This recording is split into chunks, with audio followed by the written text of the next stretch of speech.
Bom, gente, bom dia para todos. Bom dia. Que Jesus nos abençoe.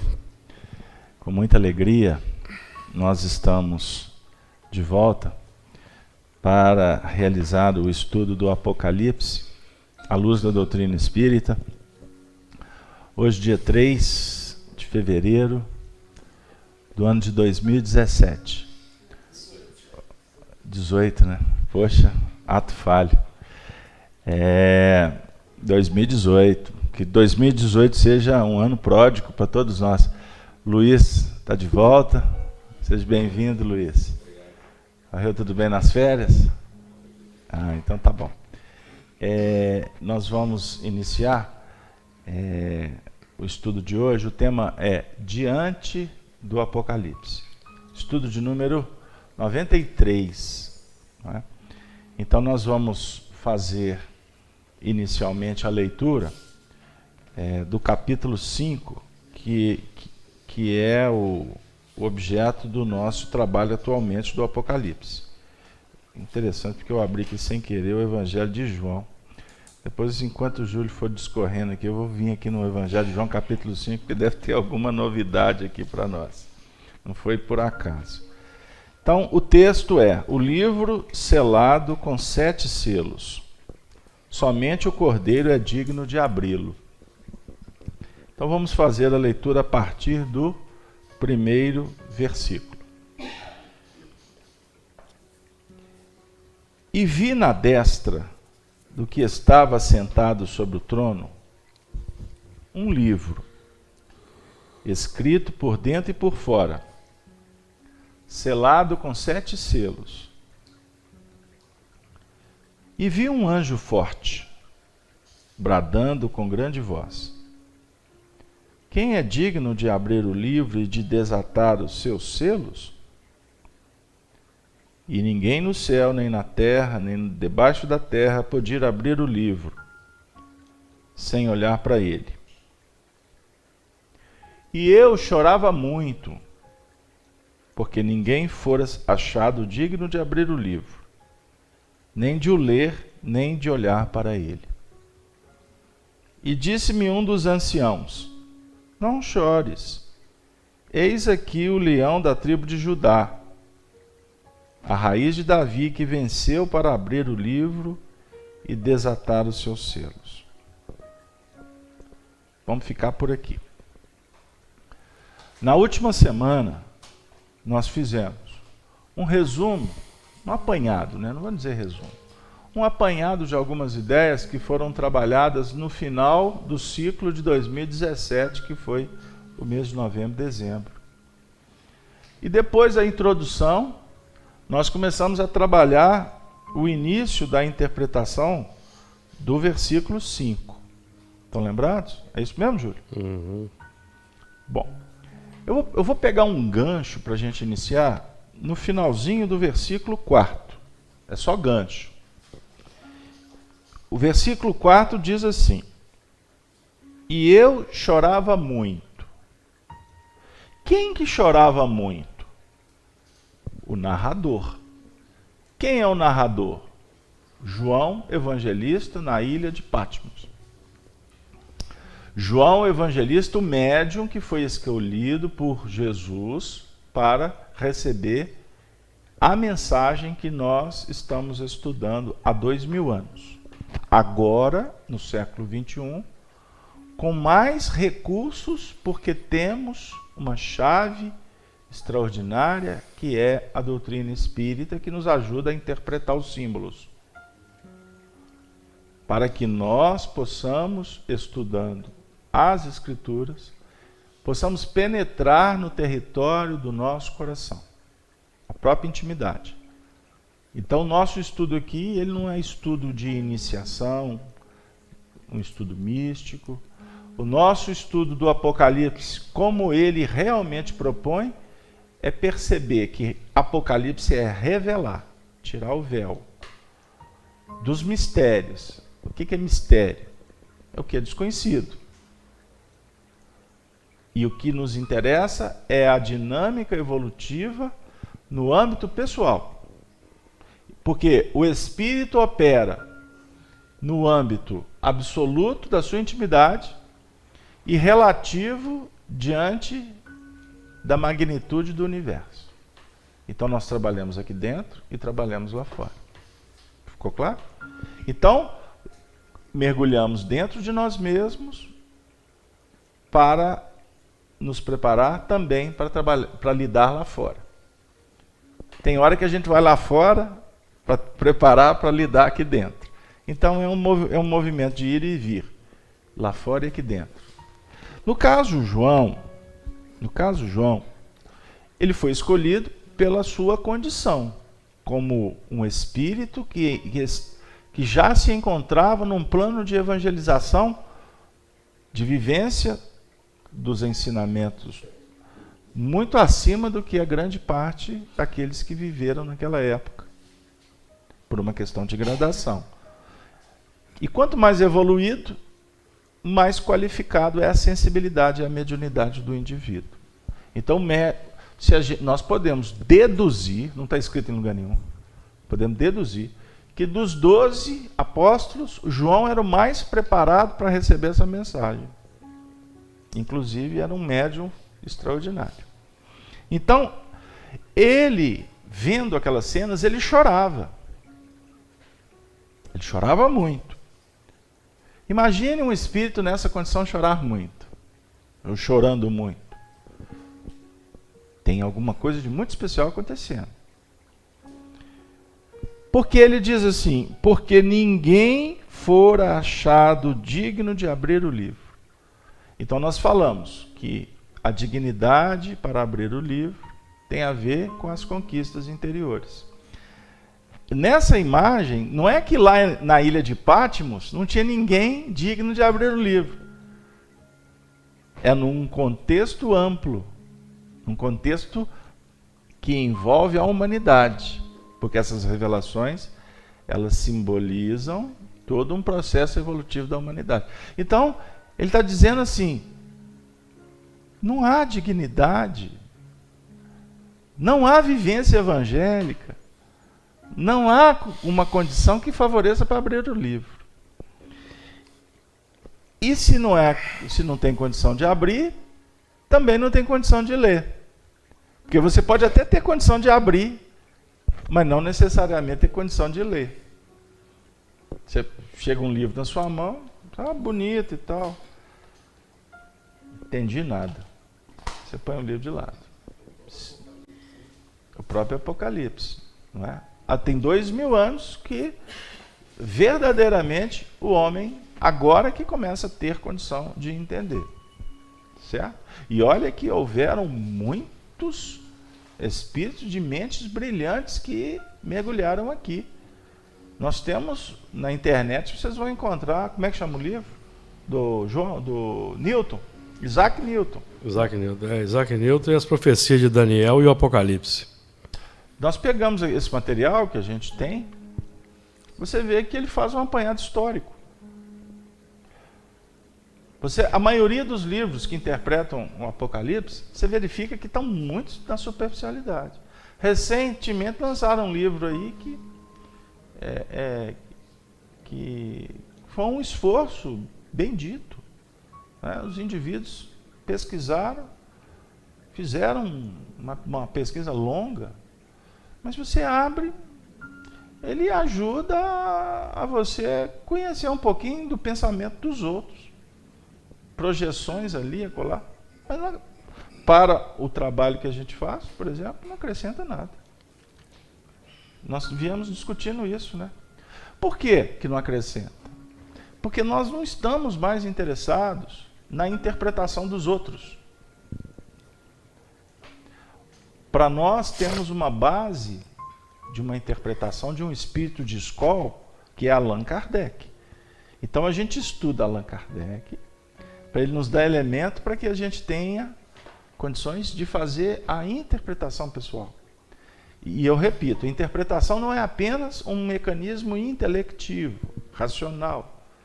A interpretação verdadeira é que une a razão e a vivência para enaltecer o sentimento. Porque senão a gente vai também cometer o mesmo equívoco. Certinho? Não estamos falando que há melhores ou piores, nada disso.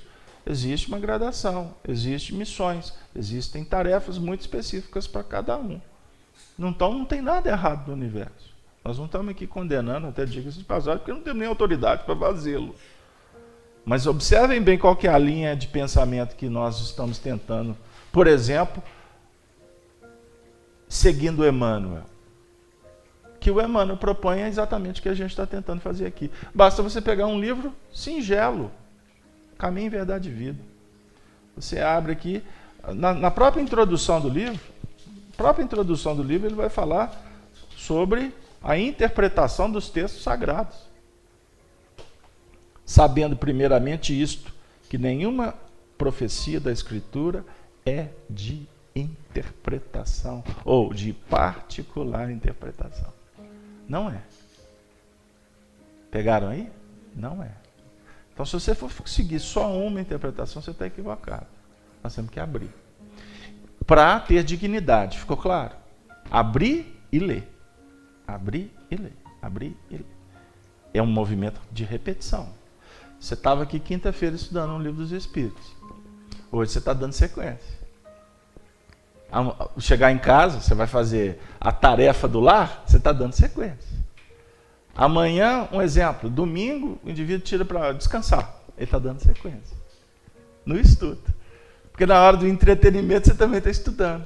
Não sei se eu conseguir fazer o apanhado. Mas voltando. E tem uma terceira condição. E nem de olhar para ele. Quer dizer, não tinha dignidade para abrir, não tinha para ler, né? E nem para ver. Nem olhar, né? Ou seja, você pode, pegou o livro, bonito, li, olha, que legal esse texto, mas na verdade, você pode estar nos 2 primeiros estágios, mas não tem condição de olhar. O olhar aqui é, no caso, penetrar. Você pode ler e não penetrar. Você ficar na periferia. Então a gente discute muito isso, o cuidado que nós temos que ter para não ficar na periferia dos acontecimentos, porque senão você morre junto com aqueles que estão presos nos acontecimentos. Outro dia o Júlio fez um comentário interessante. E tem muitas coisas que acontecem na Terra que você desenvolve pontos de vista. Só que o ponto de vista é humano.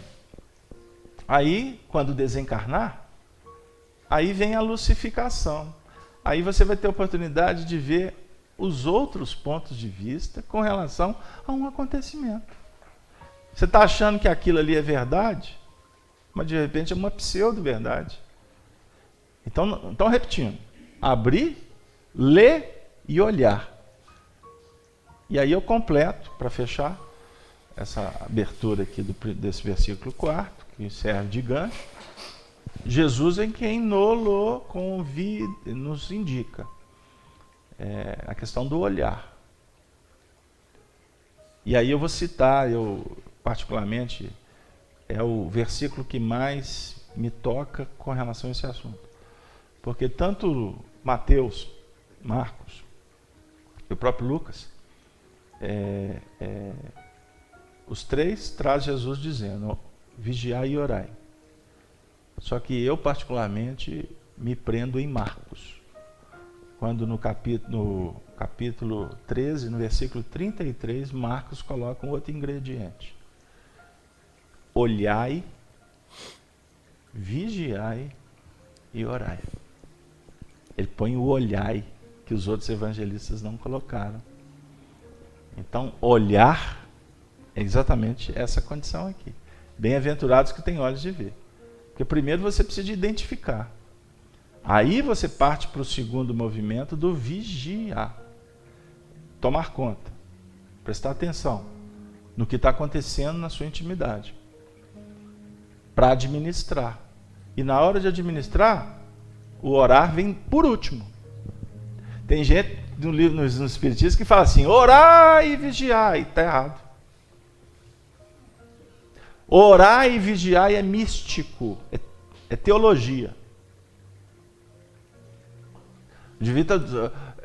Ele não para de rezar. A vida dele está toda travada.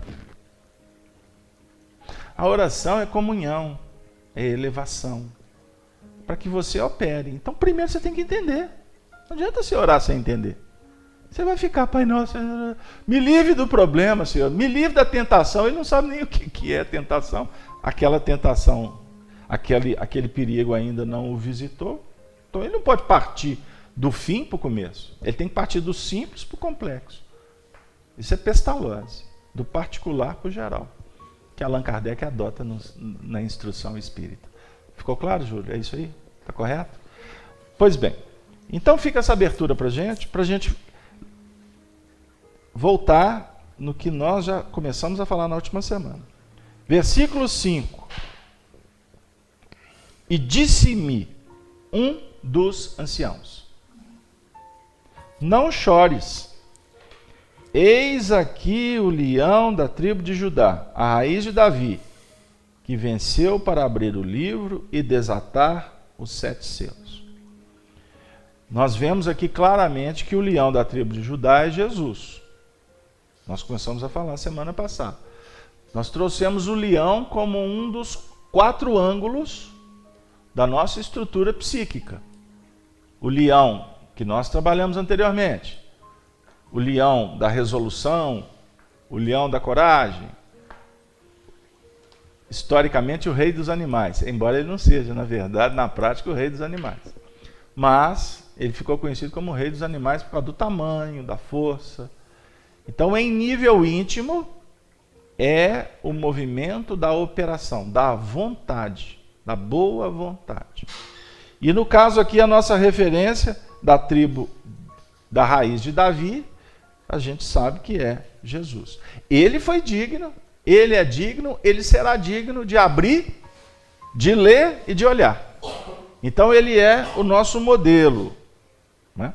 Agora, vamos contextualizar novamente o versículo, porque no anterior João chorava. Somos nós que choramos quando a gente não está entendendo, não está compreendendo, não está conseguindo ler, a gente chora. A gente clama nos momentos difíceis, porque não somos dignos. E a dignidade aqui, ela não tem a ver, viu, Gerson? Não é dignidade com relação à questão moral, não. Nesse contexto aqui, não é dignidade no contexto assim de ser santo, ser espírito puro. A dignidade aqui é no sentido de lutar com sinceridade. É isso. Porque senão a gente comete o erro de associar a teologia nessa história. Ou seja, falar que para conseguir tem que ser santo, tem que virar religioso, Não é exatamente isso. A questão aqui é de pureza d'alma. Porque o sofrimento do ser humano é inerente ao grau evolutivo dele. O sofrimento, ele não está diretamente ligado ao que o indivíduo faz. A gente acha que o ato é que nos faz pecadores.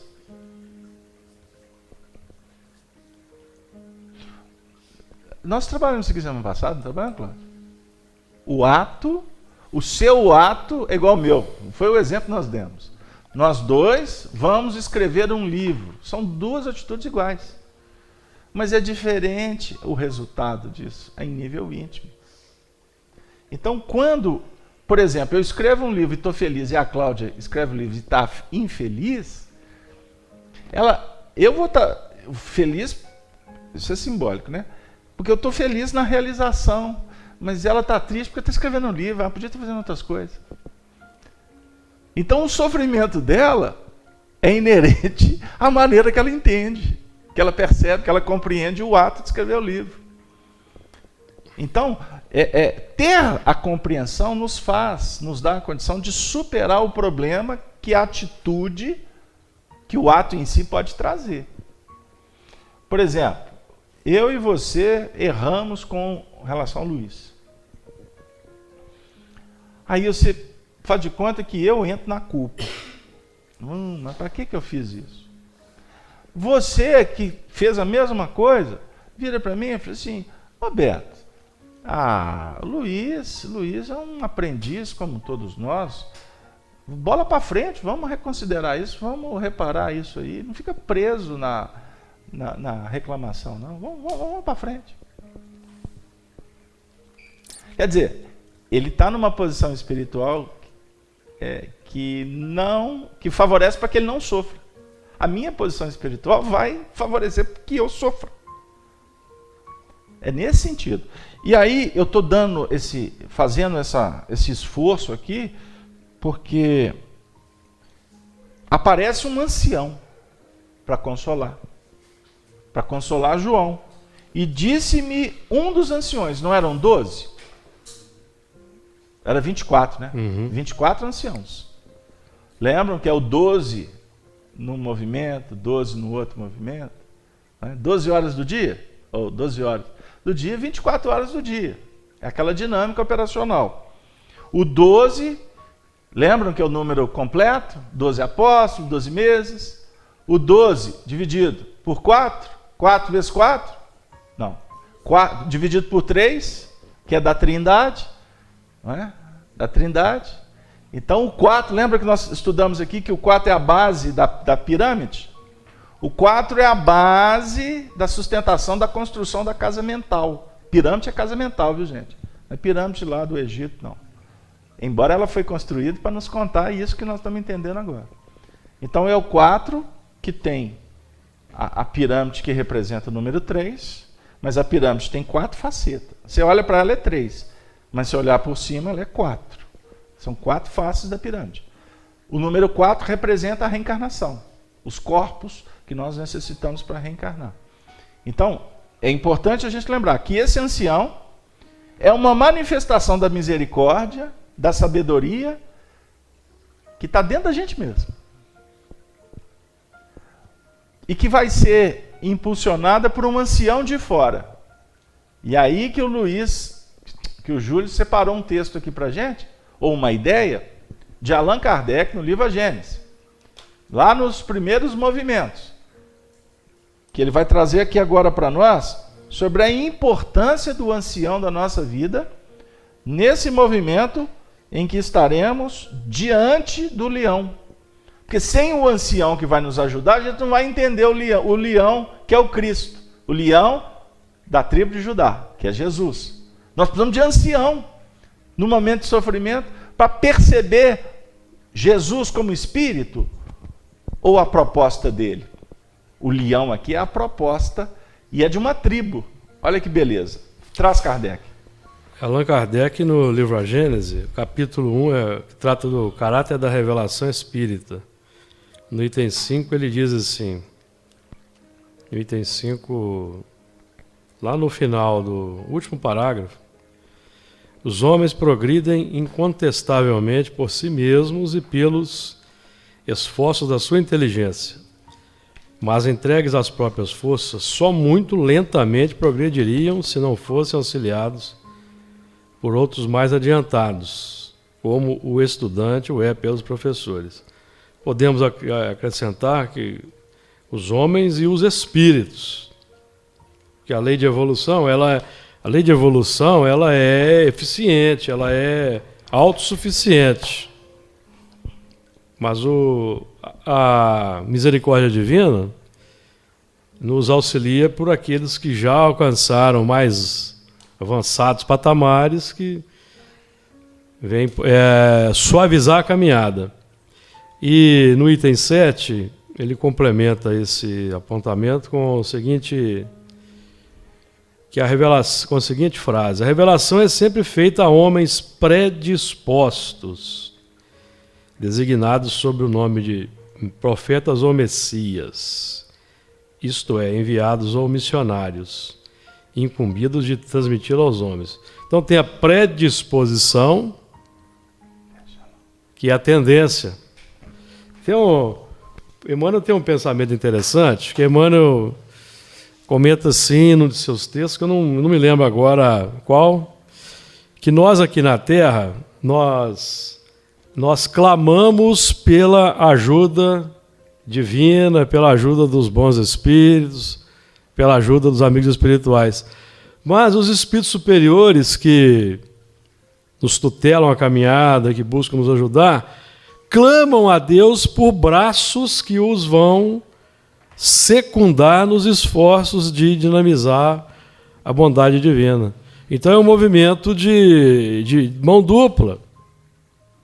Porque nós aprendemos, por exemplo, que Deus não exerce ação direta na matéria.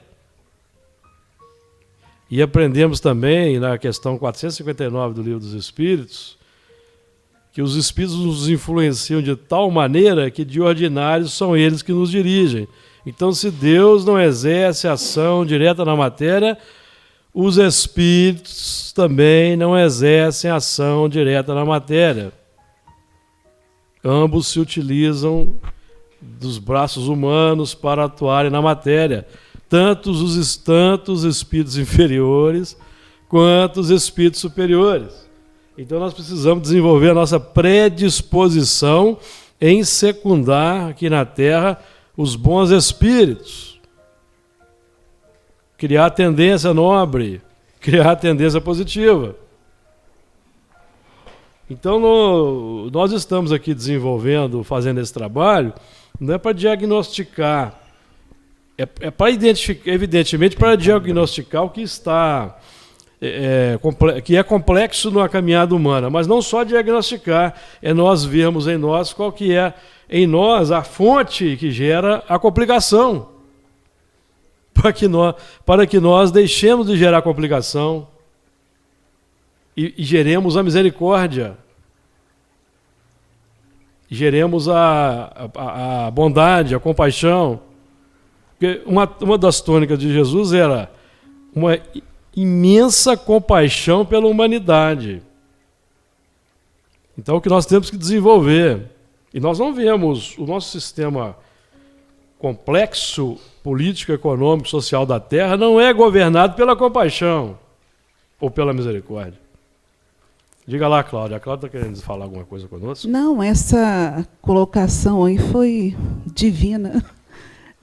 Nossa, é muito pertinente. Clamamos por Senhor, Senhor, mas exatamente, a gente não tem uma atitude de Emmanuel que diz isso. Nossa, é verdade. Busca a construção do ancião, da maturidade, da compreensão do sofrimento e da dificuldade, né?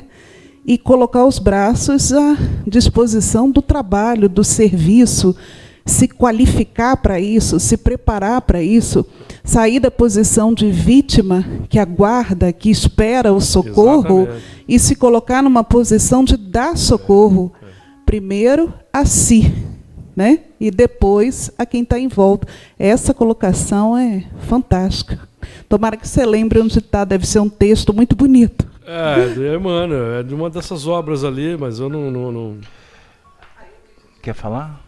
Luiz, quer falar? Bom, gente, é isso aí.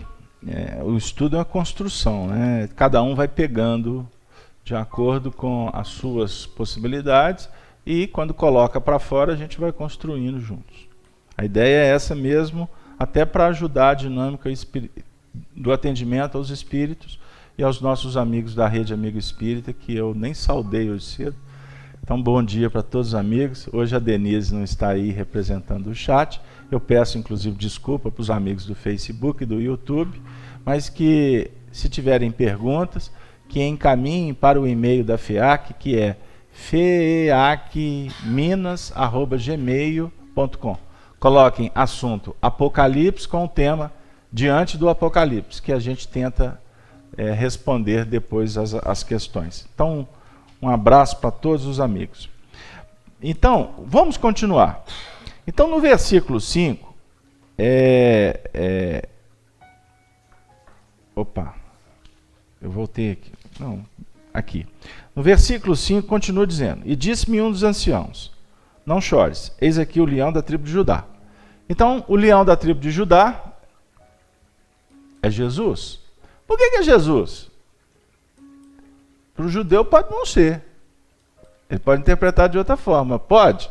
O judeu que é ortodoxo, porque tem um judeu que é cristão, né? Enfim. Por que é Jesus? Ah, vamos conversar. Porque o texto ainda diz, a raiz de Davi. O que ele está querendo dizer com a raiz de Davi? Que venceu para abrir o livro e desatar os 7 selos. Ele está se referindo ao leão, que é da raiz de Davi. Então, é da família de Davi, certinho? Então, nós temos aqui uma ideia de família. Nós temos uma ideia aqui de genealogia. Isso é importante. E eu separei um texto que foi ditado pelo Espírito do Honório, num estudo através do médium Wagner Gomes da Paixão. Eu citei esse livro semana passada, O Evangelho por Dentro. O Evangelho por Dentro. Então, tem um capítulo aqui, que é o primeiro capítulo desse livro, intitulado Pela Escala Genealógica. Então agora vocês vão ter que ter paciência só para a gente entender. Mateus, primeiro capítulo, versículo 17. Dessa forma, há no total 14 gerações, de Abraão a Davi. 14 gerações, de Davi ao exílio da Babilônia. 14 gerações, do exílio da Babilônia ao Cristo. Então nós temos 3 ciclos de 14 gerações. Olha que extraordinário. Então, a raiz de Davi é um símbolo de uma etapa evolucional. E aqui, especificamente, com 3 ciclos, com 3 expressões temporais, circunstanciais, energéticas, que vão trabalhar a ideia do que acontece na nossa intimidade. Então, observem bem, eu vou ler um pequeno trecho. No total, 14 gerações de Abraão a Davi. Afirma o Espírito Honório. Obedecendo a ciclos inteligentemente dirigidos pelas potências que nos governam em nome do Criador, o processo evolucional nos assegura o despertamento gradativo dos valores herdados do nosso Pai. Despertamento gradativo. De valores herdados. Não estamos falando aqui de pai, de construção, de família. Então nós estamos herdando.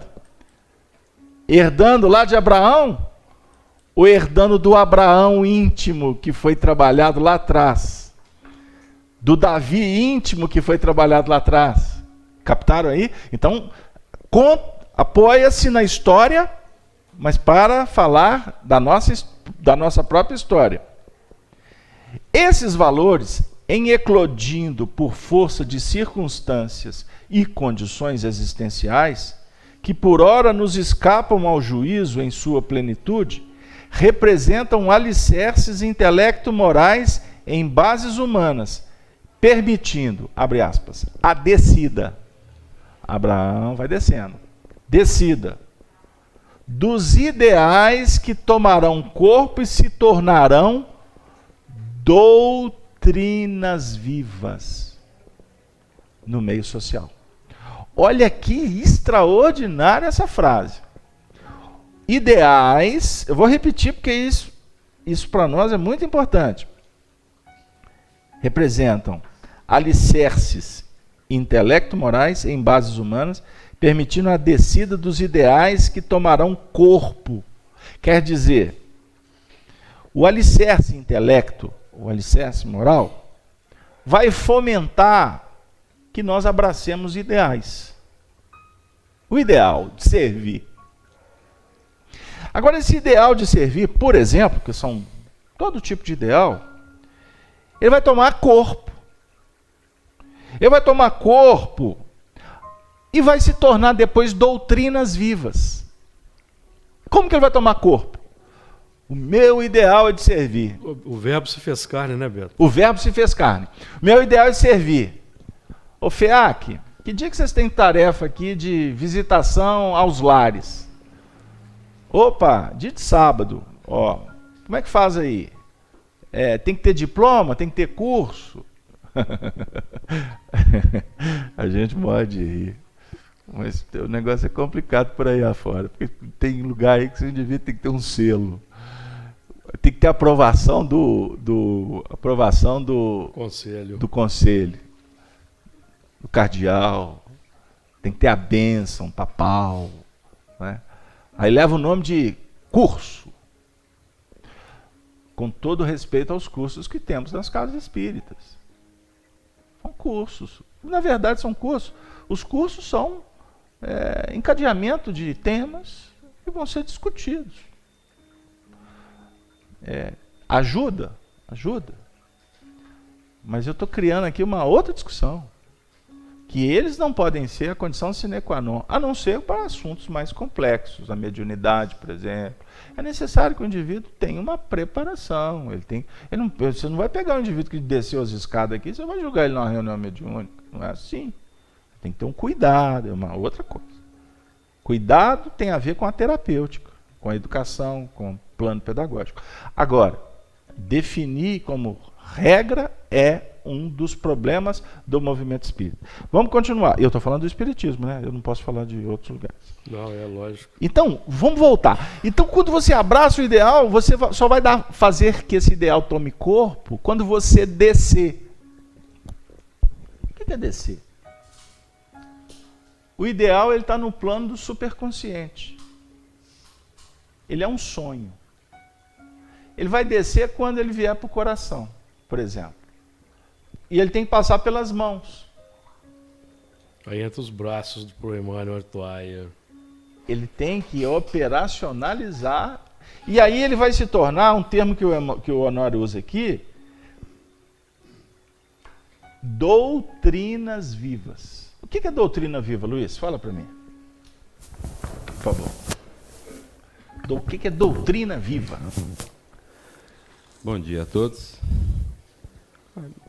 Pelo contexto que você está colocando, na minha opinião, doutrina viva é eu praticar, atuar em conformidade com o que eu conheço, com a doutrina que eu professo. Por exemplo, nós podemos lembrar, por exemplo,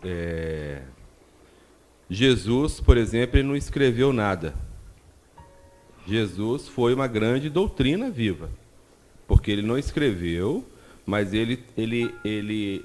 o escrito dele foi através de atitudes, de palavras, de pensamento, exemplos, né? Então eu acho que a doutrina viva, ela se faz através do exemplo. E esse exemplo, ele tem que estar em conformidade com aquilo que eu conheço, com aquilo que eu defendo que é verdadeiro, né?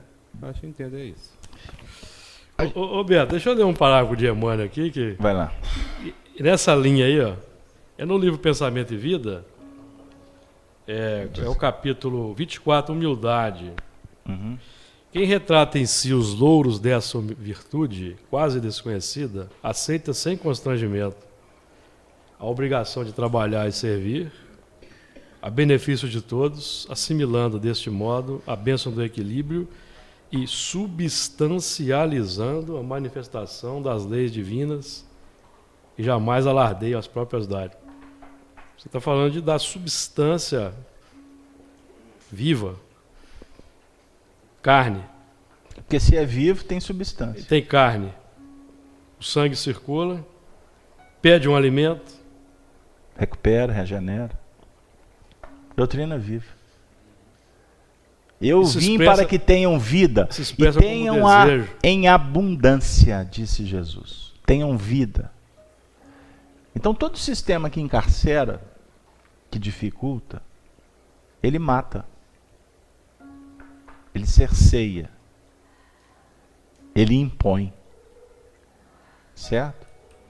No mundo atrasado, eles são necessários. Eu lembro do Honório falando que quando ele começou na doutrina espírita, um dos livros que ele mais admirava, do André Luiz, era Agenda Cristã, não é? Conduta Espírita. Conduta Espírita. Você pega o livro Conduta Espírita e está lá. não faça isso, não faça aquilo, não faça aquilo, não faça aquilo. A linha do decálogo. Ali é uma linha do decálogo. É óbvio que o Emmanuel autorizou o André Luiz ditar aquele livro, porque tem um público que ele precisa de uma orientação assim, bem detalhada. Só que o livro Conduta Espírita, para aqueles que estão mais adiante, ele não atende. Por quê? O não, na verdade, é só um ponto de irradiação para você relembrar. Mas você não pode ficar na evolução,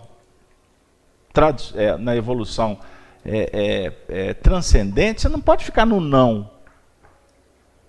Por isso que no capítulo 5 de Mateus, no versículo 39, Jesus diz assim: não resistais ao mal. Não cria resistência com o mal. Não fica batendo contra o não. Isso vai te fazer mal. E você vai perder. Fica tentando esticar a corda com relação às questões do mundo. Sai por aí agora na época de política para debater política. Nossa Senhora. Principalmente no debater política é pensar futuro. Mas 98% das pessoas vão debater políticos. Elas pessoalizam. Ah, mas o Casalberto, mas eu tenho que escolher. Ok, então eu tenho que falar sobre... Então tá. Aí você já me deu a dica no seu discurso. Eu tenho que falar. Por que você tem que falar? Você tem que simplesmente levantar. Isso aqui não me atende. Então vai lá e pratica o seu voto, dentro de uma concepção do que é o melhor. Mas a tendência é, fulano... Aí o de cá só vê os defeitos. Ele é do partido cor-de-rosa. Aí quem é do partido cor-de-rosa vai falar assim, nossa, mas ele faz isso, ele falou que vai fazer isso. Aí o outro que é do partido amarelo, só tem que escolher cor aqui. Cuidar com a cor. Cor cinza. Eu acho que não tem partido com cor cinza. Então eu tenho que falar as coisas que os partidos não usam, tá bom? Então o pessoal da cor cinza vai falar assim, não, mas esse pessoal aí do cor de rosa, isso já fez isso.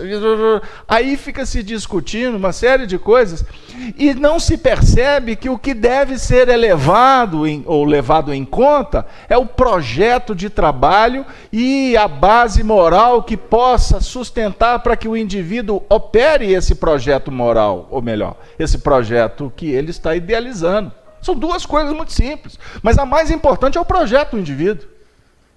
Aí você vai olhar o lastro dele. E nós estamos numa época de olhar para o lastro.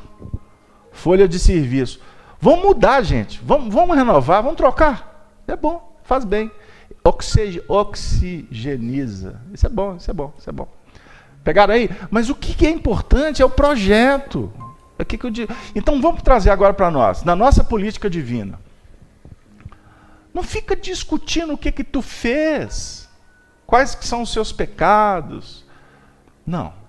Avalie quais são suas tendências. É diferente. Olha, eu tenho uma tendência aqui que é meio complicada nessa área. Então, Jacques, né? Aquele artista americano, né? Jacques, eu tenho essa tendência aqui. Eu vou estabelecer um projeto para que eu possa vencer essa questão. Então, o que eu vou fazer? Eu vou fazer uma terapia para me vencer isso aqui? Olha, o Evangelho é mais amplo, Faz o seguinte, elenque uma série de procedimentos que possa tirar você deste foco. Para de olhar para essa tua tendência ruim. Não olha para ela não, porque se você olhar para ela, tu vai namorar com ela, daqui a pouco dá até casamento. O não resistir ao mal é isso. Ocupa seu tempo, desfoca, porque naturalmente quando você for operar em outras bases, naturalmente você vai resolvendo isso aqui sem perceber. Pegou, Regina? Então quando a gente está com depressão, eu estou com um problema, aí só pensa no problema. Como é que tu vai resolver se você só pensa... Diz a professor Raimundo, você só pensa naquilo. Né? Você só pensa naquilo, você só vai ficar no circuito fechado daquilo. Deu aí? Então, por que eu falei isso? Você que estava falando de ascendências, né? Pega o gancho de novo aí.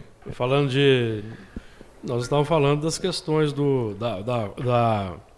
formar uma substância viva. Fechou isso aí. Das leis de Deus. Eu sou caminho. Aqui, então vou lá de novo. Capítulo 14 do Evangelho de João. Tem que dar a fonte. Eu sou. O Honório gostava de repetir, literalmente como nessa versão aqui da imprensa bíblica. Eu sou o caminho e a verdade e a vida. Dá uma conotação diferente na interpretação da letra, não dá? A frase, se você for escrever ela, você pode dizer assim: eu sou o caminho, vírgula, verdade, vírgula, e a vida. Por que o texto do João Ferreira está assim? Eu sou o caminho. Depois ele põe e a verdade. Depois ele põe e a vida. São expressões, são dinâmicas, psicológicas, espirituais, bem específicas. O caminho, vou sintetizar, caminho é filosofia. A doutrina espírita para nós ainda é filosofia. Ela é filosófica. Quando que ela vai ser verdade? Nós espíritas ficamos debatendo verdades. Na verdade são pseudo-verdades. Porque a verdade da verdade, ela é concebida. Instaurada no coração. Ela é instaurada, ou não é instaurada, é nascida, é gerada, é gestada. Ela vira substância no coração. No coração, é no sentimento. Então, assim, lembra que eu falei do ideal de servir? Que dia que é a visita na casa, nos lares? Sábado, né, Cláudio? Puxa vida, eu vou participar, mas nunca tem tempo. Está no plano do ideal, idealista. No meio espírita, a gente pode dizer que 90 e tantos % dos espíritos são idealistas. Mas não necessariamente somos idealistas da operação. Certo? Discutíamos atrás da mesa, igual clérigos do passado. Ficávamos atrás do altar, dizendo para o povo. Mas a gente só ficava atrás do altar. É muito espírita aí que escreve artigos, belíssimos, escrevem livros extraordinários, fazem palestras, só vive palestrando. Tem uns aí que eu fiquei sabendo, tem mais de 400 palestras no ano. Aí eu fico assim, e o filho dele? Como é que fica o papai dele? Como é que fica o casamento dele? Como é que fica a profissão dele? Porque na verdade ele está fazendo um espiritismo de profissão. Completamente equivocado essa escolha, com todo respeito. Equivocada no sentido de uma visão mais ampla de substância, deu, Luiz? Ah, mas o indivíduo está fazendo palestra, ele está tendo substância, ele está vivendo, ele está encontrando pessoas, ele está ajudando pessoas. Papo furado. Isso é racionalidade periférica. E diga-se de passagem, 400 palestras no ano, geralmente elas vão ser superficiais, porque não dá tempo de estudar. A cartilha é repetida. Você estuda espiritismo, né, Luiz? Vou pegar o exemplo do Luiz. Luiz é o nosso Cristo agora. Ele não é o nosso... Modelo e guia? Modelo e guia, Luiz. Ele está aqui estudando o espiritismo. Eu já fui vítima dos dois. Vocês viram, né? Fui vítima, já perdoei todos os dois, pode deixar. Pegamos ele para Cristo. Teve um dia que eu falei, nós vamos pegar ele para Cristo. Agora nós estamos fazendo dele o Cristo. Né, Luiz? Estou brincando, vocês sabem disso. O Luiz está aqui, porque eu cito os nomes só para todo mundo ficar internalizado aqui na conversa. O Luiz está aqui estudando espiritismo. Terminou, ele vai para a família dele, vai viver essa Aqui é doutrina intelectual, filosófica. Lá na família é doutrina que pode. Agora eu estou pedindo, pode? Posso falar? Pode. Então tá bom. A doutrina pode se tornar viva. Por quê? É muito simples. Ele chega lá, a esposa vira e fala assim: meu amado, querido Luiz, nós temos que ir no supermercado. Ah, mas eu cheguei do centro agora, eu estou cansado, bababá. Doutrina morta. Morreu. Acabou. Abortou o filho. O filho estava prestes a sair no quarto, abortou. Olha, tem um mês que eu estou falando que está pingando a água lá na torneira do banheiro. Ó, agora eu não posso, porque eu tenho uma palestra espírita, eu tenho que ir, eu tenho... Doutrina morta. Diferentemente, oh meu bem, ele já chega em casa depois da reunião espírita, ela só olha para ele e fala assim: amor, eu vim aqui com o coração disposto, feliz, para ir para o supermercado. Vamos? Não, eu não posso. Vamos. Não, eu não posso, eu tenho que fazer unha. Por favor, me passe a lista, porque eu vou feliz sozinho. Doutrina viva. Está correto, dona Eustáquia? Pegaram aí? É mais ou menos assim. Vamos voltar para a tribo aqui? Então, considerando a simbologia dos 7 dias da criação em um livro Gênesis de Moisés, encontramos nas anotações de Levi a sugestiva referência à genealogia do Cristo, como a revelar que, da promessa da semente, Gênesis 15, 1 a 16, feita a Abraão até Davi, que de algum modo, abre aspas, materializa, fecha aspas, os propósitos anunciados da descendência farta daquele que iria sacrificar o próprio filho a Deus. Encontramos 14 gerações, cada uma delas constituindo-se de investimentos formadores da nova mentalidade, já submetida aos propósitos salvadores de Deus.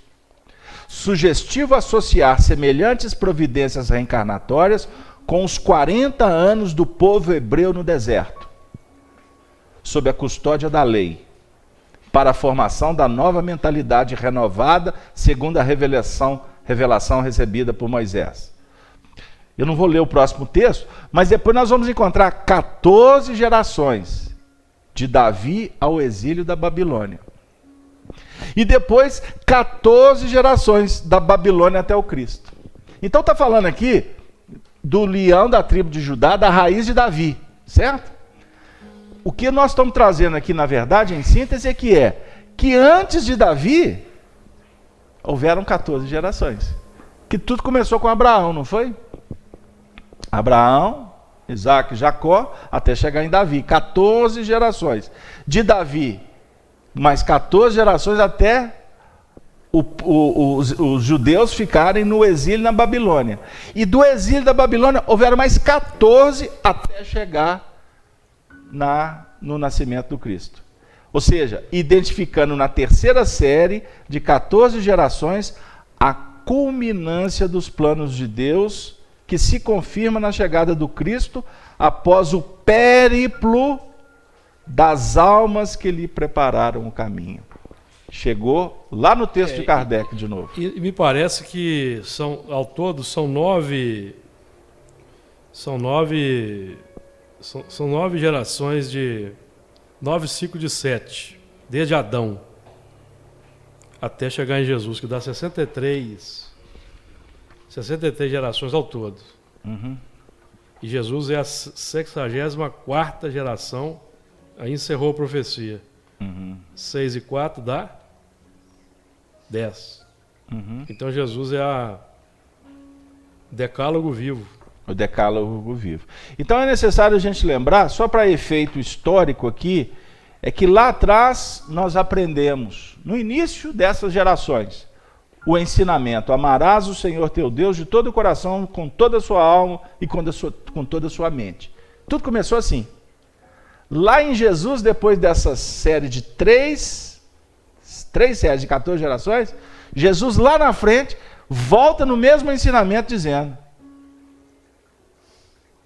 amarás ao próximo como a si mesmo, tal a lei e os profetas. Não sei se vamos tentar explicar, vamos tentar só associar. Então, no primeiro momento, vem o ensinamento de fora para dentro. A consciência começa a despertar, dizendo para nós: ame a Deus. Ame a Deus. Olha para o céu e aplica o que Ele está te dizendo. Então nós temos que ter atenção. Lembra que nós citamos o olhai, vigiai e orai? Então a vida está nos convidando para a gente olhar. Aí quando você olha, por exemplo, vê alguma coisa que te causa insegurança ou medo, ou te causa repulsa e vingança, estou colocando 4, já que eu falei de 4, eu vou colocar 4 aqui. Eu falei de medo, né? De insegurança, repulsa e vingança. Porque você só pode ter a repulsa, mas além da repulsa você pode ter a vingança. Aqui é a expressão que nós vamos ter que naturalmente, geralmente lá no passado a gente repetia isso 70 vezes, 7, nos planos da ignorância. Então quando a lei desperta dizendo: ama teu Senhor de todo o teu coração, de toda a tua mente, está dizendo assim, é necessário organizar esse mundo interno. Então o primeiro momento é de ordem, para ter progresso. Fazendo um disco com a bandeira do Brasil. Mas como a bandeira do Brasil foi idealizada para ter amor também, e agora estão discutindo isso aí, quem sabe aprova, que ela nasceu para ter o dístico: amor, ordem e progresso. O amor é a base. Só que os republicanos tiraram a palavra amor da bandeira, que era coisa de mulher. Né? Então vamos deixar só numa visão militar, ordem e progresso. Então, eles estão querendo agora trazer a palavra amor de novo para a bandeira, que é o terceiro milênio. Nós estamos caminhando para o terceiro milênio. Amor como base. Mas o amor para inspirar os homens para que eles se organizem. E para que haja o progresso moral, que é o que a doutrina espírita propõe. O progresso moral. Certinho?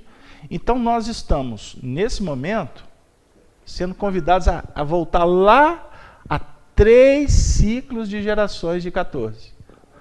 Nós estamos sendo convidados para voltar lá em Abraão, para começar a perpassar todo o processo, até ir para o exílio, sair do exílio, para chegar no nascimento de Jesus.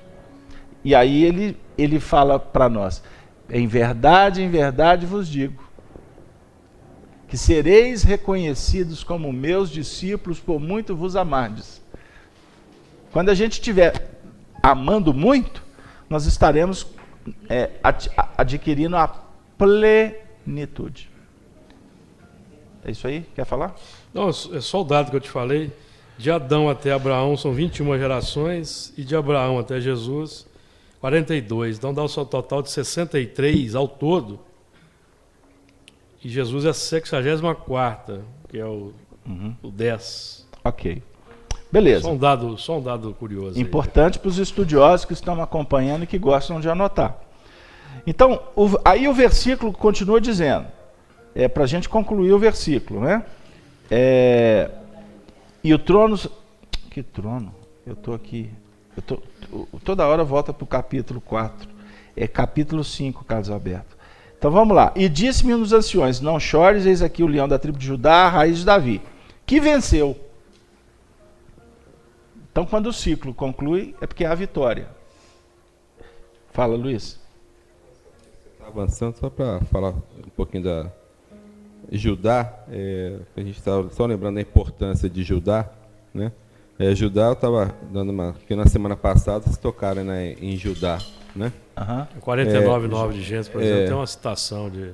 Judá, ele foi o 4º filho de Jacó, né? Então tivemos Isaac, Abraão, e Abraão teve vários filhos, um deles teve Jacó, né? E um deles, o 4º filho, foi Jacó, foi Judá. E Judá foi ele que, quando os filhos queriam matar José, foi justamente Judá que propôs a ideia alternativa de vendê-lo para os mercadores. Então, de alguma forma, a importância, né, de Judá, ao salvar José, ele permite a continuidade. É né? verdade. Muito É mesmo? Então, assim, e foi a partir dele que vai surgir a tribo de Judá, né?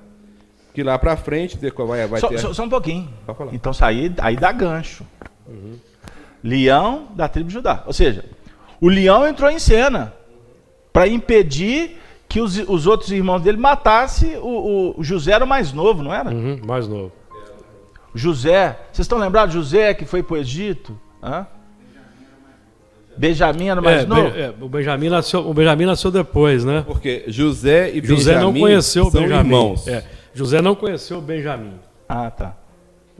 Porque José e Benjamim são filhos da mesma mãe, né? Enquanto José é filho dos outros por parte de pai. Certo. Mas José e Benjamim são irmãos. Exato, E Judá vai ter uma outra importância quando eles estão quando está no exílio, né? E os judeus, os seus filhos, os seus irmãos são levados para o Egito por causa da fome, né? Em que José quer vingar e fala assim: não, vocês vão ficar presos aqui até que o meu irmão Benjamim venha para cá. Judá é que novamente se propõe a ficar e para que liberte os outros irmãos. Então esse Judá é muito especial para nós. É aí que José se sensibiliza com essa atitude e vai se revelar que é o irmão deles. Então observem bem o Judá. Recapitulando para o pessoal entender. O Judá interviu para que os irmãos não matassem o irmãozinho deles lá, o José. Não mata ele não.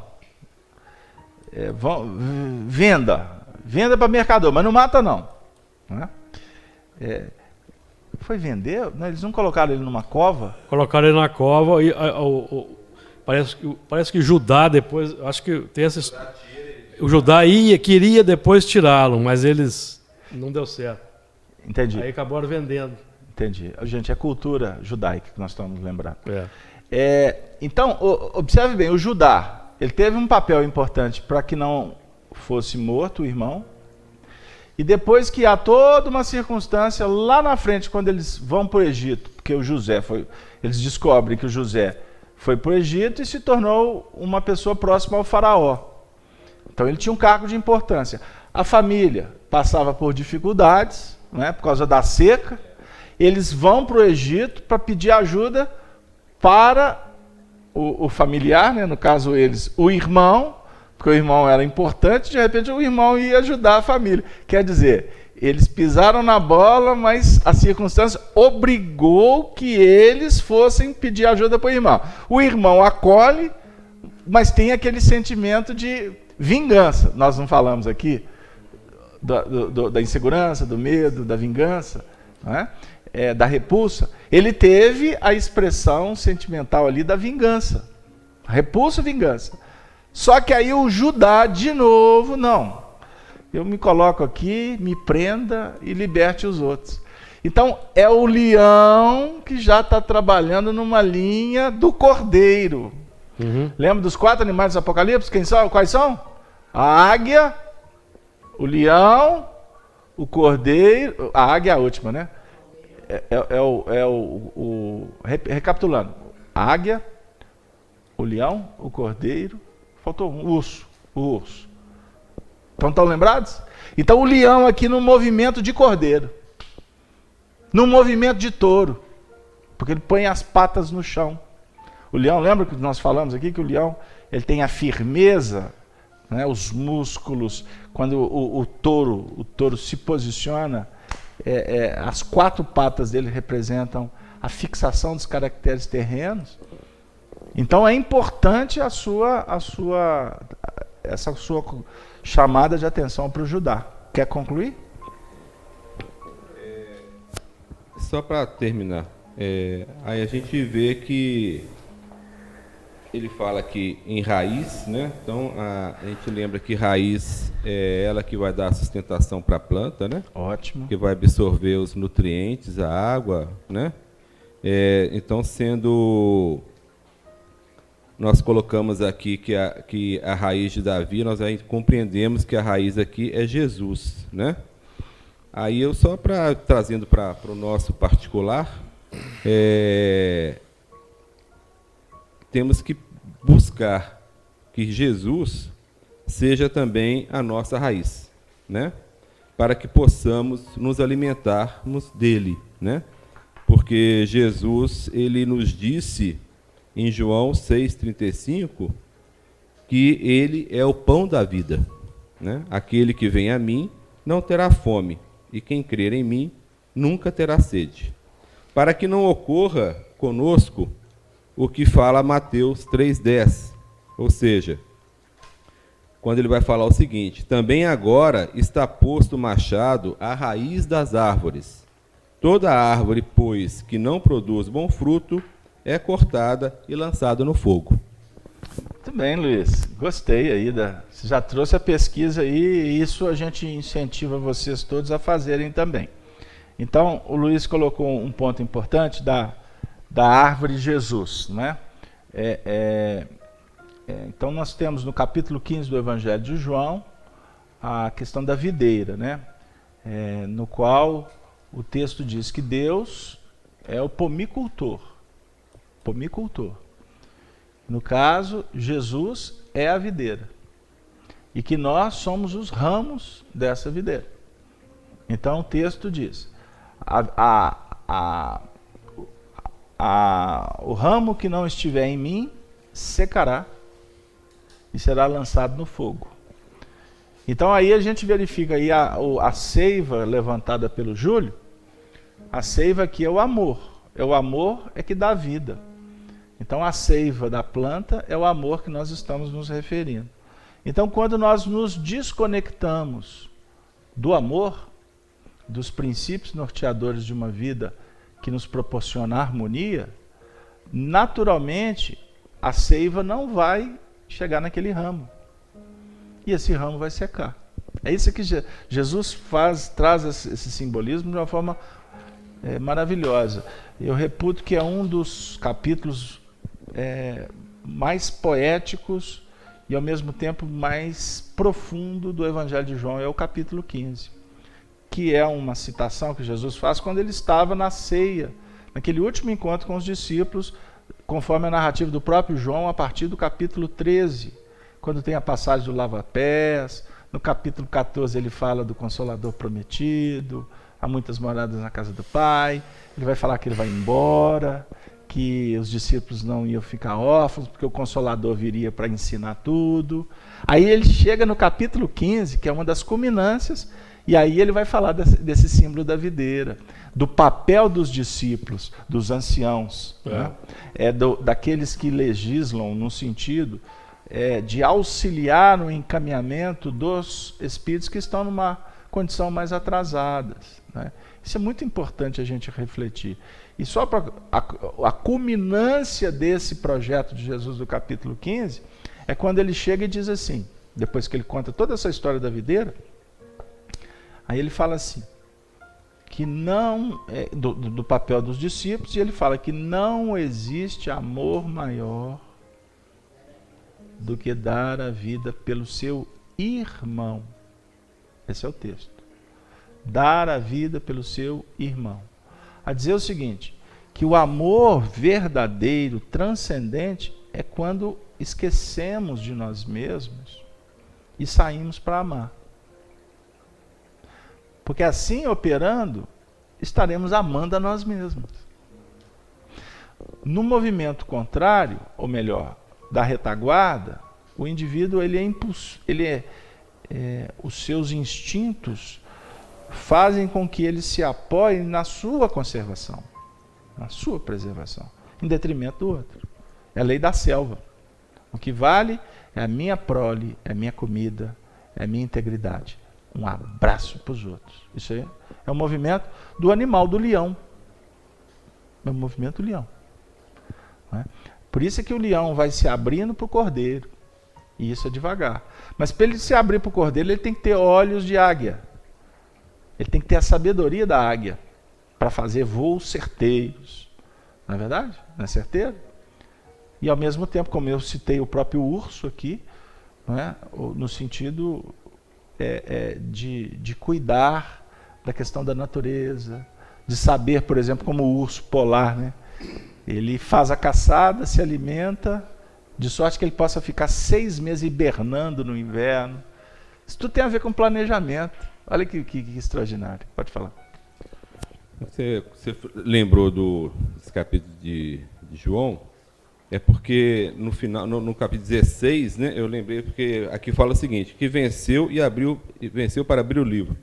No capítulo 16 vai terminar justamente assim, né, quando Jesus fala para os apóstolos, tende bom ânimo, eu venci o mundo. Ora, se ele venceu o mundo, é ele que vai nos consolar, porque tem de bom ânimo e está nos consolando, né? Ou seja, calma, gente, calma que tá ruim, tá feio, as coisas parecem que estão tão difíceis, né? Jesus ali nesse final, ele estava se despedindo dos apóstolos, né? Eles iam ficar sozinhos, né? Tem de bom ânimo, né? E como tem de bom ânimo, eu venci o mundo. Bom, se ele já venceu o mundo, né? Passou por todas essas dificuldades que nós estamos passando, venceu todas essas dificuldades, né? E por isso ele vai ter condições de abrir esse livro, né? E desatar os seus 7 selos. Provavelmente nós, continuando essa trajetória que nós estamos empreendendo, né? Daqui a alguns séculos, não sei quando, cada um vai ter o seu tempo, né? Também seremos capazes de um dia abrirmos, né? Esse livro. Esse símbolo da raiz é interessante porque a raiz da árvore, né? Toda a simbologia é muito pertinente porque a raiz ela extrai do solo, que representa as nossas bases, como o Honório se referiu ali, o fundamento intelecto-moral, extrai o melhor, o substrato da evolução, porque são princípios que foram postos no coração do homem para o bem, que é a questão 907 do Livro dos Espíritos, que vão se casar com a luz que a árvore sintetiza. Então a luz que nós vamos ter que sintetizar agora é essa luz do Evangelho, que vai se casar com esse substrato psíquico profundo que trazemos, para nós então trazemos o pão, porque Jesus traz um pão, evidentemente um pão extraordinário para nós, mas nós, por nossa vez, vamos ter que levar um pão também para... E esse pão vai ser de acordo com o que nós já somos capazes de elaborar. Nós não podemos elaborar um pão que Jesus elaborou, mas nós já somos capazes de trazer um pão com conotação própria e para alimentar aqueles que estão à nossa órbita. Então é a questão do templo, casa, sociedade. Não adianta para nós só ficarmos aqui nessa conversa aqui. Nós temos que... É verdade. Aqui, mundo, né? O pessoal do ponto aqui, ó, o diretor mandou? Mandou fazer uma correção aqui, eu peço desculpas. Porque eu falei do urso. O urso não está inserido nos 4 animais aqui que nós estudamos. O urso está inserido na visão de Daniel. É na visão de Daniel, é diferente. Porque nós estamos trabalhando aqui com a águia, né? O homem, né? O cordeiro e o leão. Então, não, mas assim, aí ele vai ser referenciado, depois. Você não tá totalmente equivocado não, porque o urso é referenciado no capítulo 13. Não, sim, porque, na verdade, está claro. Quando o Apocalipse faz uma referência a Daniel, é 13... Depois a gente vê. Eu vou achar aqui, só para mostrar para você depois aqui. Ó. Tá. Mas assim, então aí o homem muda inclusive a configuração, né? Porque o homem, ele representa o saber. Né? Então, lembra que nós trabalhamos o saber, o ousar, né? O calar. Estão lembrados? Então, tem todos aqueles movimentos 13:2 de Apocalipse. Tá. Pode ler rapidinho? Deixa congelado. Porque aqui tem a citação do urso, leão, urso. Deixa congelado aí. Anota para a gente não perder Apocalipse isso 13:2. No estudo. Quando nós chegar no capítulo 13, eu não sei se vai ser em 2026. Daqui a 10 anos mais ou menos. 2026, nós vamos lembrar que o Júlio falou que nós precisávamos de fazer uma referência ao urso. É porque senão eu não consigo terminar o estudo. Entendam bem, gente, o motivo. Então, pegando um gancho de novo aí, onde que você trouxe de ponto importante, da raiz. Da raiz. Então, É a fundamentação. É a fundamentação.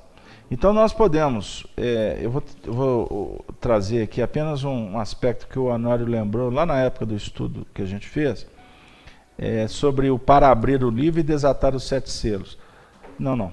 A raiz de Davi, a raiz da árvore legítima, da sua genealogia, da geração da árvore da vida, intimidade psíquica de profundidade, materialização crescente e gradual na terra da concretude crística. Aí, bom, então vamos pensar, a raiz é que vai auxiliar para que haja o crescimento, é concretude. Então a raiz aqui para nós é a raiz crística, é a raiz do amor. O amor é a essência que vai impulsionar todos os projetos de evolução, certinho? E é necessário também a gente lembrar que existe um outro aspecto da árvore. O Luiz trouxe Jesus como a árvore da vida. Mas nós também podemos trabalhar um outro aspecto. Não é que um esteja errado, o outro certo. São aspectos diferentes. Então nós temos a árvore da humanidade. O homem é uma árvore. Quando Jesus curou o cego, que vês? Não vejo nada. Vejo nuvens. Aí ele insere de novo o atendimento. O que vês? Vejo homens como árvores. Está no Evangelho. Que andam. Árvores que andam. Então, a árvore simboliza a atuação da humanidade. O homem, indivíduo. Árvore, homens, coletivos. Humanidade. Certo? Então, Jesus, no dizer de Paulo de Tarso, na sua epístola aos Romanos, é a enxertia dessa árvore. Da raiz de zambujeiro, né? É o zambujeiro. É o zambujeiro. Então, ou seja, Jesus vem para fazer uma enxertia. Vocês mexem com plantas aí? Romanos 11:11, para quem quiser cria, já viram falar como que se dá uma enxertia de uma laranja, por exemplo? Geralmente a enxertia, vamos pegar a da laranja, né, Jéssica? Você já fez a enxertia, não já? Pois é. Você geralmente na enxertia, você faz a enxertia do melhor no pior. Não é assim? Você tem uma espécie melhor, você vai numa espécie pior e você vai fazer a enxertia para que se torne uma produção melhor. Certo? É isso mesmo? Uhum. Olha lá, ela tá... Pois é, você já viu aí e pode dizer que dessa vez eu não errei, não. Então vamos lá. Então Jesus é a enxertia do melhor no pior, não é? Os anciãos que você trouxe de Allan Kardec no livro A Gênese. O texto que foi lido no início diz o seguinte, que a humanidade evolui de uma forma natural. Exato. Mas o mundo espiritual envia seres que já caminharam um pouco mais para ajudar aqueles que estão caminhando. Dizendo assim, vem cá, anda mais rápido, entra por aqui. Mas eles não interferem, eles só dão as dicas. Ficou claro? Ponto. O grande lance que Jesus propõe, na verdade, não é que ele que vai fazer a enxertia do melhor no pior. Na verdade, o que ele propõe é que o pior faça a enxertia no melhor. Por quê? Porque na lei de justiça, o melhor faz a enxertia no pior. Lei de justiça. Certo? O pai tem que ficar fazendo enxertia no filho para o filho ficar melhor. É da lei natural. Mas com Jesus essa lei fica transcendente. Na verdade, ele se coloca como uma árvore melhor. Ele dá o fruto melhor. Mas a humanidade tem que esticar a mão, pegar o fruto melhor e ela própria fazer a enxertia nela mesma. Porque tem que haver o respeito ao livre-arbítrio. Pegou lá? Gente, isso é filosófico, mas é maravilhoso, porque a gente sai do circuito de teologia, de castramento, de imposição, não pode isso, não pode aquilo, para o reino de Deus você tem que ficar santo, que não sei o que. Não tem nada nada a ver. Na verdade, é um mecanismo que tem que brotar de dentro para fora. Você que tem que ter interesse. O amor brota. O amor é que faz o movimento. E quando o amor faz o movimento, Jesus deixa de vir aqui dar passe na gente. E na verdade, ele chega aqui para falar assim: estou aqui, vamos embora? Vamos, Senhor. Estou junto e misturado com o Senhor. Aí é lógico que eu vou pegar na mão dele, porque ele sabe voar, ele sabe entrar, ele sabe ajustar, eu ainda sou fiote. Fala, Luiz. A gente está aqui para tirar dúvida, né? Então, eu vou tirar minha dúvida. Dentro do que você falou, como é que você conjuga isso que você falou com aquela passagem que fala que não se deve remendar um tecido velho no novo? E aqui a gente está falando, está enxertando o ruim no bom. Como que há um contraponto aí? Como é que você... Ali é um tamponamento, né? Como é que você conjuga as duas coisas? São, na minha entender, são diferentes. São assuntos diferentes. Está colocando aí que a enxertia do pior no melhor dá certo, né? Mas colocar um remendo velho numa calça nova não dá certo. Não é isso que fala lá? Sim. Então, vamos lembrar da passagem. Só para me ajudar, na verdade. Não, você está... eu entendo, e é justo o querer, o atendimento. Você se ajuda e me complica, porque eu tenho 3 minutos para acabar o estudo. Mas assim... Porque, na verdade, é o seguinte, dá para explicar rapidinho. Porque são movimentos diferentes, mas que eles se conjugam. O evangelho não tem dissonância. Vamos pensar o seguinte, nós estamos falando sobre um movimento de aprimoramento. Nós estamos falando de um movimento de regeneração. Regeneração. O que você trouxe não é um movimento de regeneração, é um movimento de geração de novos caracteres. Ou seja, vamos pensar. Deixa eu ver como é que eu vou exemplificar. O que é velho, não dá para remendar caco. Quebrou o vidro. Remenda caco de vidro? Não dá jeito. Você tem que fazer uma outra peça.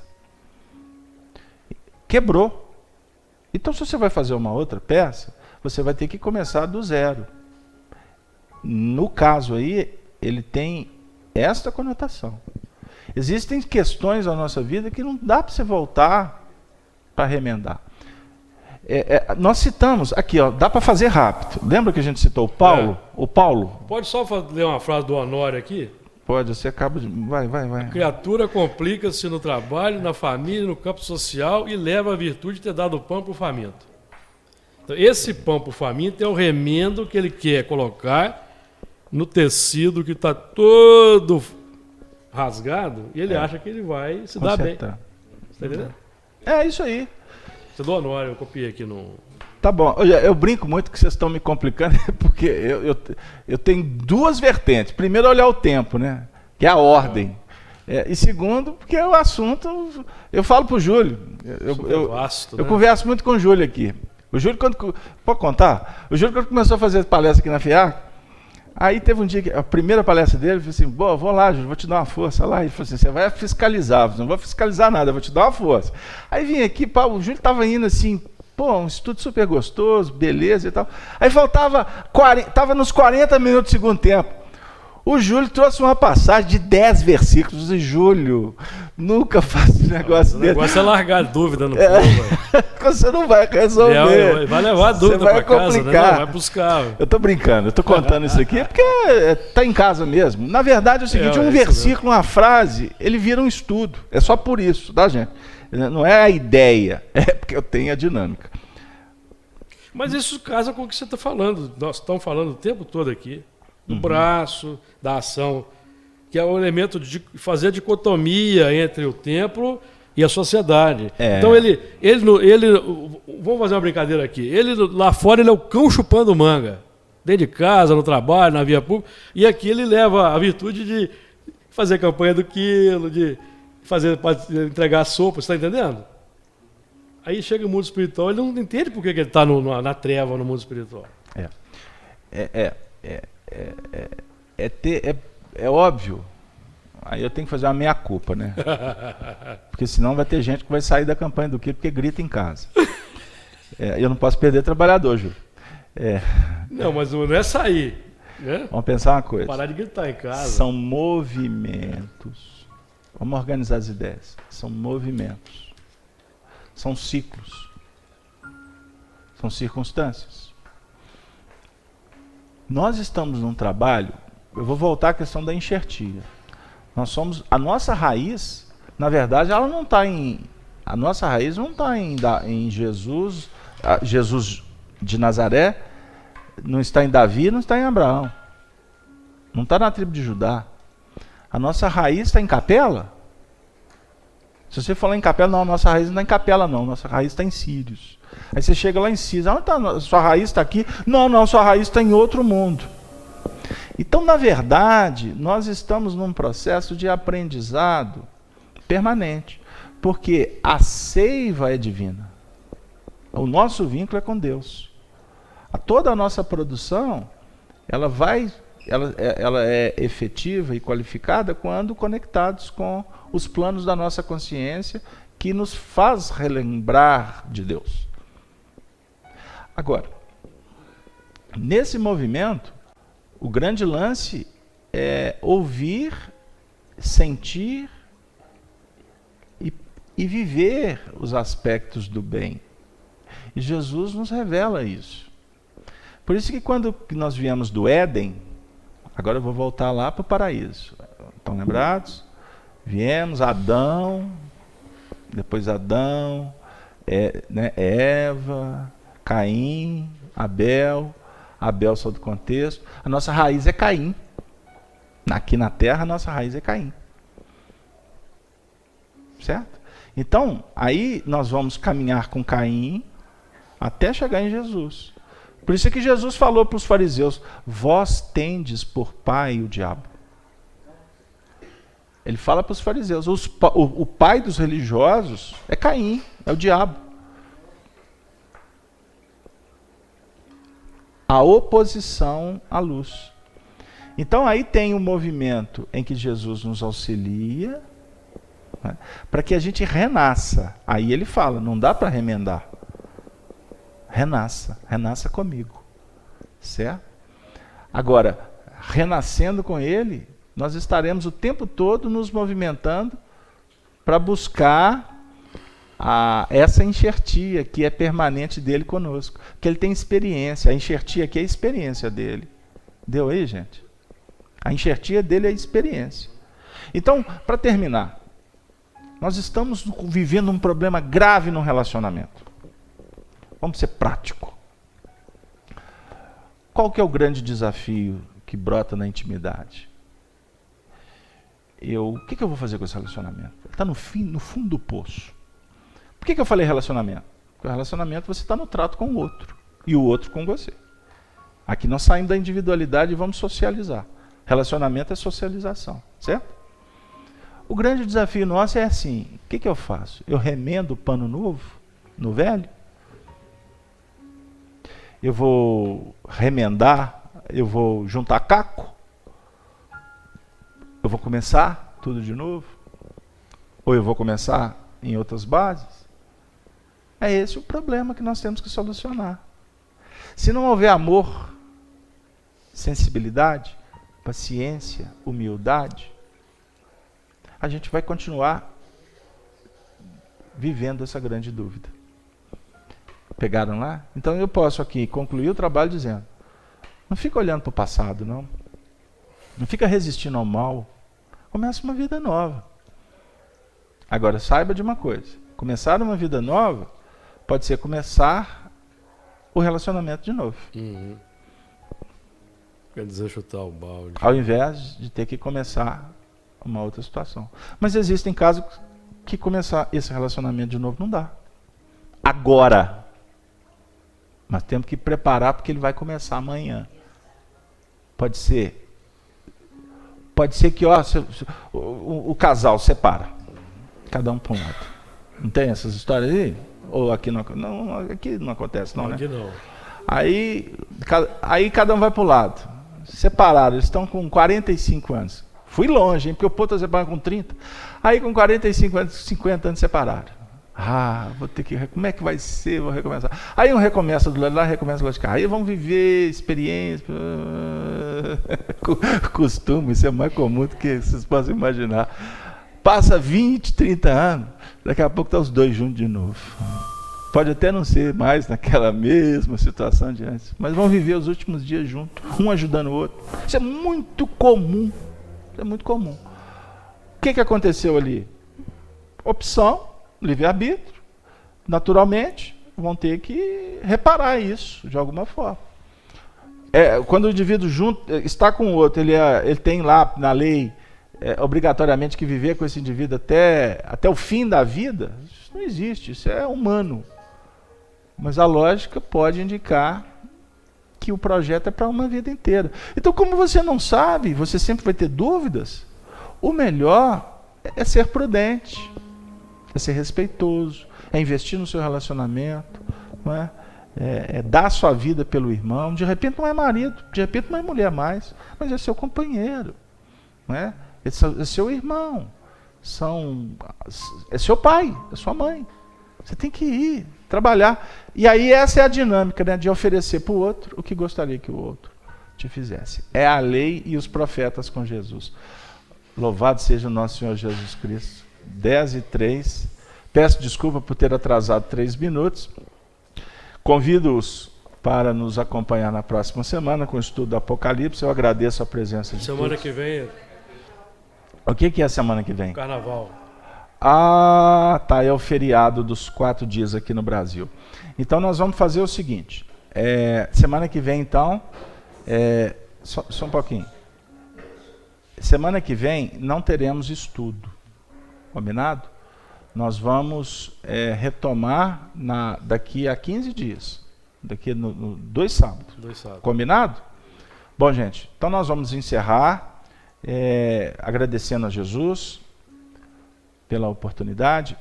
Luiz, você tem muito tempo que você não faz prece por nós. Você faça a prece final para que a gente conclua os trabalhos. Desejo a todos um bom final de semana, um abraço para todos os nossos amigos da Rede Amigo Espírita, os amigos que nos acompanharam no chat do YouTube, do Facebook. O vídeo daqui a 1 hora já estará disponível para quem quiser assistir novamente. Me refiro aos nossos amigos da internet, que inclusive muitos chegam durante o trabalho. Então, que todos tenhamos paz, um bom final de semana, que Jesus nos abençoe na próxima semana de muito trabalho, muito aprendizado, muitas reflexões. Luiz, por favor.